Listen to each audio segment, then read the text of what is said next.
Umiiral pa rin ang easterlies o yung mainit na hangin mula sa dagat Pasipiko at yung pinaka-apekto ngayon lalo na dito sa may eastern section ng ating bansa. Ngunit wala ho itong dalang malawakan ng mga pag-ulan. Pero mataas pa rin po yung tsansa na mga pulupulong panandaliang buhos ng pag-ulan dala nga nitong easterlies at ng localized thunderstorm.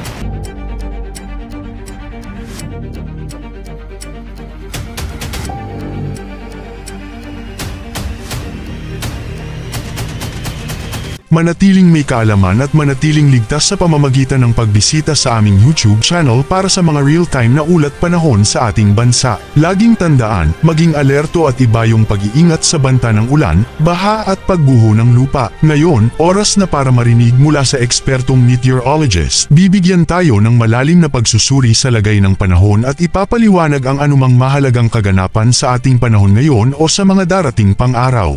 Sa mga kababayan po natin na maglalayag, magandang balita pa rin dahil wala ho tayong nakita sa gale warning sa anumang baybayin na ating karagatan. Kaya malaya sila mga kapalaot at generally magiging banayad hanggang sa pantaman lamang ang mga pag-alon sa ating karagatan. Sa magiging lagay naman po na ating panahon sa bahagi ng Visayas at sa Mindanao, wala rin tayo dyan inaasahan na malawakang mga pag-ulan at magpapatuloy yung kanilang nararanasan na maaliwalas na panahon sa umaga hanggang tanghali. Pagsapit ng hapon at gabi, asahan pa rin po natin yung mga isolated rain showers dala nga ng easterlies at ng localized thunderstorm.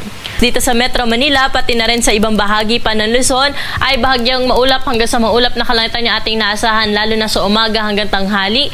Pero pagsapit ng hapon at gabi ay maging handa po tayo sa posibilidad ng mga isolated rain showers dala nga po ito na easterlies at ng localized thunderstorm. Kaya sa ating mga kababayan na lalabas po ng kanilang tahanan, huwag kalimutan magdala ng payong dahil sa tanghali ay mainit pa rin yung panahon natin pero sa hapon at gabi naman ay posible po tayo makaranas ng mga pag-ulan. Ngayon malalaman naman natin ang lagay ng panahon sa mga susunod o darating pang araw. Bago mo ipagpatuloy, huwag kalimutang mag-subscribe at pindutin ang notification bell para lagi kang updated sa ulat panahon sa ating bansa. Huwag mo rin kalimutang ibahagi ang video na ito para makatulong o malaman ng iba pang kababayan natin ang lagay ng panahon sa ating bansa. At para po sa ating 3-day weather outlook sa mga pangunahing syudad sa Kabisayaan, sa Metro Cebu at sa Iloilo, wala ho tayong inaasahan dyan na malawak ang mga pag-ulan hanggang Martes. Pero kung makikita natin sa may bahagi ng Tacloban City, by Sunday ay maulap po ang kalangitan dyan na may mga kalat-kalat na mga pag-ulan, mga pagkidlat at pagkulog. Ito ay dulot po ng easterlies. Pero pagsapit ng Lunes hanggang Martes ay improving weather condition po tayo na kung saan isolated rain showers na lamang po ulit yung ating inaasahan sa hapon at sa gabi. Temperatura po natin sa Tacloban ay mula 26 hanggang 31 degrees Celsius. Sa may bahagi naman po ng Palawan, naabot pa rin sa 33 degrees Celsius ang pinakamataas na temperatura, ganun din sa bahagi ng Kalayaan Islands. Metro Cebu, 26 to 32 degrees at 26 to 33 degrees Celsius sa may Iloilo City. At para po sa ating 3-day weather outlook sa mga pangunahing syudad dito sa Luzon, partikular na Metro Manila, Baguio City at Legazpi City. Wala ho tayong naasahan na malawakang mga pag-ulan.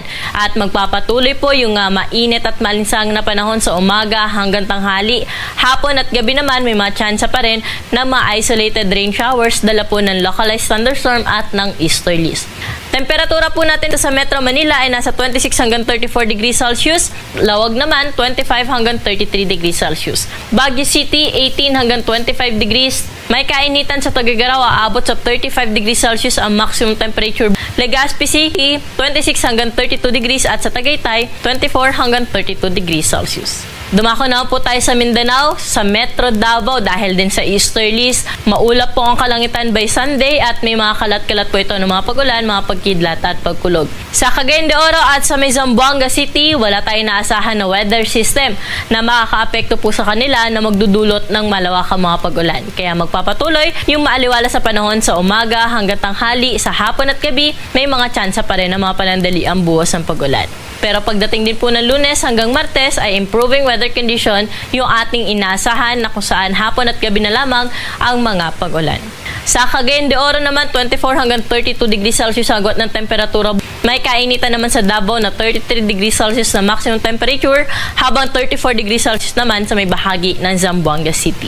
Yan muna ang ating weather update ngayon. Sana ay nakita ninyo ang broadcast na ito na nagbibigay kaalaman at kapaki-pakinabang. Maraming salamat sa DOST Pag-asa sa pagbabahagi ng kanilang mahalagang insight o ulat panahon. Samahan kami sa susunod para sa higit pang mga weather update sa ating bansa at manatiling nakatutok sa weather update ng bansa at huwag kalimutan i-share at mag-subscribe na rin. Mabuhay ang Pilipinas!